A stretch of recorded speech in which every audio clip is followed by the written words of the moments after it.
31শে জানুয়ারি গোটা রাজ্য জুড়ে এসআইআর কাজ সম্পূর্ণ হয়েছে।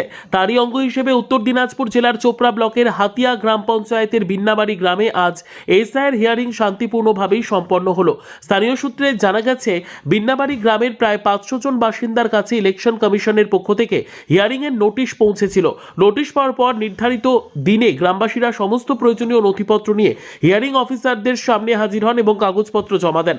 গ্রামবাসীদের দাবি, বিন্নাবাড়ি গ্রামের বহু যুবক জীবিকার তাগিদে দিল্লি, মুম্বাই, নেপাল ও সিকিমে কাজ করেন। বাইরে থাকলেও তারা সকলেই গ্রামের স্থায়ী ভোটার। তাই কোনো রকম ভুলভ্রান্তির কারণে যাতে তাদের নাম ভোটার তালিকা থেকে বাদ না পড়ে সেই দাবি জানিয়েছেন তারা। স্থানীয় বাসিন্দাদের স্পষ্ট বক্তব্য, যদি প্রশাসনিক ত্রুটি বা ভুলের কারণে কোনো বৈধ ভোটারের নাম বাদ যায় তাহলে তার সম্পূর্ণ দায়িত্ব ইলেকশন কমিশন ও সংশ্লিষ্ট হিয়ারিং অফিসারদের নিতে হবে।